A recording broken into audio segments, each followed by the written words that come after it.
बिस्मिल्लाहिर्रहमानिर्रहीम। आज हम जो स्टडी करेंगे, जो आज हम जिस प्रोजेक्ट पे हम काम करेंगे वो है मार्कशीट। काफ़ी परेशानी होती है जब टीचर को एक मार्कशीट बना रहा होता है और ज़रे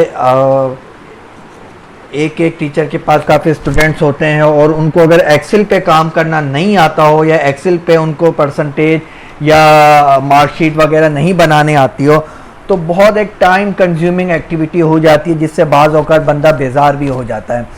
तो आज हम स्पेशली उस पे काम करेंगे कि बस जस्ट टीचर को सिर्फ स्टूडेंट का नाम राइट करना होगा और स्टूडेंट ने जितने तमाम सब्जेक्ट्स में नंबर लिए हैं वो लिखने होंगे। ऑटोमेटिकली एक दफ़ा बस एक स्टूडेंट पे आपको फार्मूला अप्लाई करना होगा। बाकी अगर आपके पास 100 स्टूडेंट भी हैं तो वो 100 के 100 स्टूडेंट पे वो फार्मूला अप्लाई हो जाएगा सिर्फ विद इन अ सेकेंड। ठीक है, अगर आपको एक्सेल पे काम करना आता है तो आपके लिए ये परेशानी बिल्कुल परेशानी नहीं रहेगी।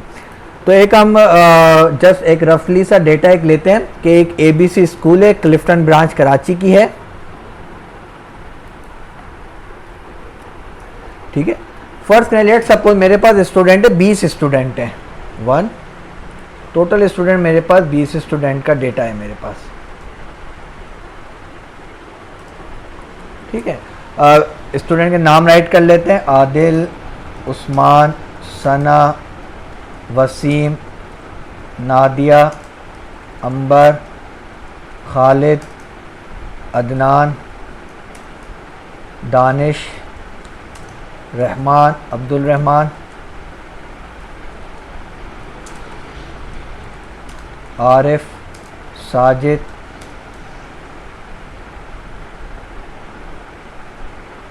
और मुस्तफ़ा,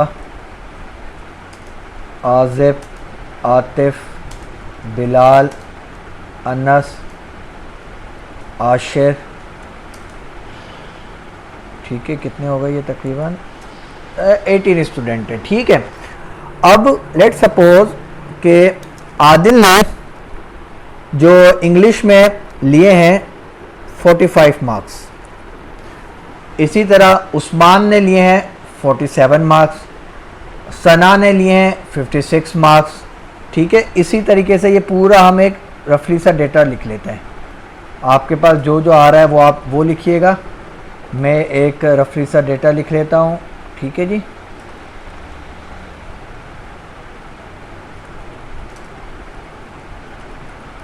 इसी तरह आदिल ने फिजिक्स में लिए हैं 56 मार्क्स।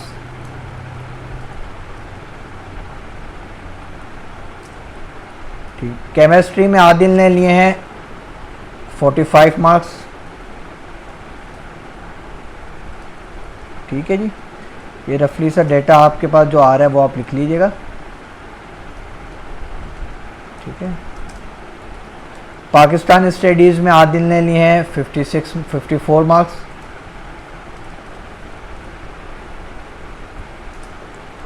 क्लियर है। अब टोटल मार्क्स कितने ऑब्टेन किए हैं आदिल ने, वो सिंपल फार्मूला इक्वल सम। अभी देखें यहां तक तो लेट सपोज यहां पर तक तो आपको डेटा राइट करना होगा, ये तो आपका काम है। ठीक है, ये तो आपका काम है, यहां तक आपको डेटा राइट करना होगा। ये मैं कलर किया मैंने कि भाई यहां तक तो एक इस टीचर को जितने स्टूडेंट है जितने उन्होंने मार्क्स लिए।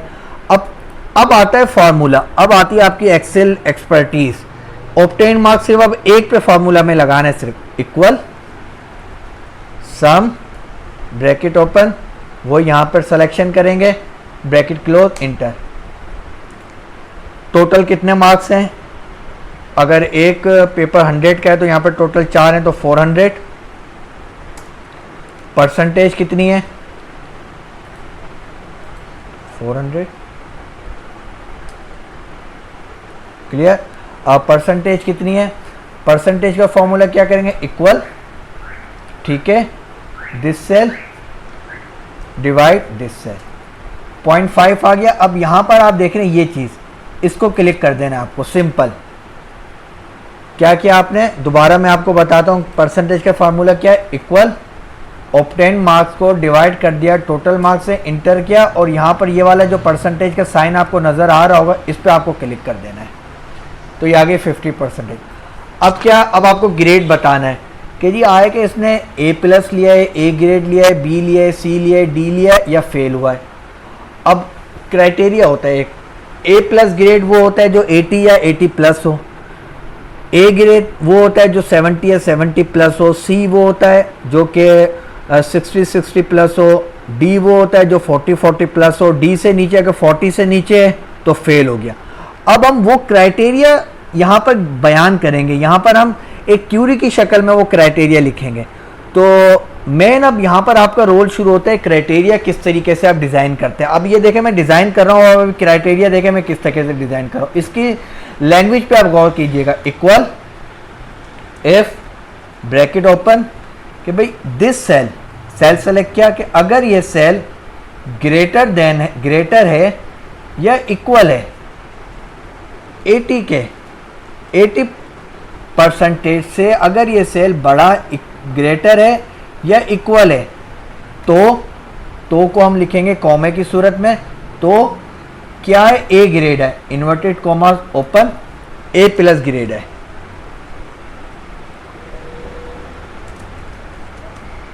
Inverted comma close. अब ये एक क्यूरी मेरी जब खत्म हो गई तो मैंने कॉमा लगा दिया। ये आप देख रहे हैं कि मैंने क्या किया, इफ सेल सेलेक्ट, अगर ये सेल ग्रेटर देन है या इक्वल है 80% के तो A ग्रेड है। अब दूसरी में क्यूरी लगा रहा हूं, इफ ब्रैकेट ओपन, अगर ये सेल ग्रेटर देन है या इक्वल है 70% के तो क्या है, B A ग्रेड है। और ये इन्वर्टेड कॉमा, इसको जरा मैं कैपिटल में लिख लूं, इन्वर्टेड कॉमा क्लोज, क्यूरी भी क्लोज हो गई, क्लियर है। अब तीसरी क्यूरी लगाते हैं, if bracket open this cell, cell select किया, ग्रेटर देन है या इक्वल है 60% के तो क्या है, B ग्रेड है, comma close,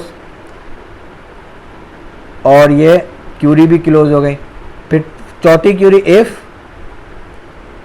bracket open,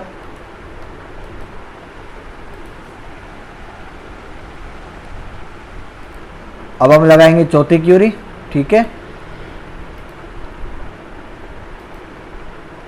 if bracket open, अगर ये सेल ग्रेटर देन हो या इक्वल हो,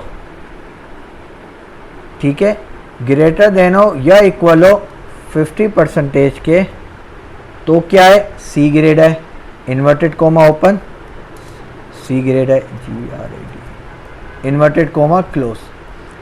क्यूरी खत्म हो गई, कॉमा लगा दिया। अब एक और क्यूरी लगेगी, इफ अगर ये सेल ग्रेटर देन हो या इक्वल हो 40% के तो क्या है, D ग्रेड है, ठीक है, ABCD 40 तक हो गया। अब इक्वल कॉमा, क्यूरी खत्म हुई तो हमने कॉमा लगाया। अब आखिरी क्यूरी, इफ ब्रैकेट ओपन, अगर ये सेल लेस देन हो, अब देखें मैंने लेस देन की साइन यूज की, ये देख रहे हैं आप, लेस देन हो कि भाई अगर 40 से अगर लेस देन आती है परसेंटेज तो क्या हो, तो भाई तो फेल हो भाई, FAIL फेल, ठीक है। अब क्योंकि ये आखिरी क्यूरी थी तो यहाँ पर कॉमा लगाने की अब नीचे ज़रूरत नहीं है, इन्वर्टेड कॉमा क्लोज किया, ब्रैकेट लगा देंगे। कितनी ब्रैकेट्स लगाएंगे, अब मैंने क्यूरी कितनी लगाई है, A B C D fail, 6 query लगाएंगे तो 6 ब्रैकेट लगेंगी, 1 2 3 4 5 6, और मैंने ये इंटर कर दिया। तो अब आप ये देख रहे हैं कि इसकी कितनी परसेंटेज थी, C 50% था, 50% पे क्या आएगा, ये हमने यहाँ पर 50 कि भाई अगर ये सेल ग्रेटर देन हो या इक्वल हो 50 के तो C ग्रेड है। तो इस भाई की कितनी परसेंटेज थी, आदिल भाई की 50 थी, तो ये आ गया 50%, क्लियर है यहाँ तक? ये वाला जो एरिया है जिसको मैंने सेलेक्ट किया, ये आपका फार्मूले का एरिया है, ठीक है। इसको आपने कॉपी करना है और कहाँ तक ले जाना है, 200 स्टूडेंट है मेरे पास, यहाँ पे मेरे पास 18 है, आपके पास 200 है। यहाँ पे मैंने कंट्रोल V कर दिया, पेस्ट कर दिया। आपने देखा कितना मुझे लगा time, I think nano second लगा होगा।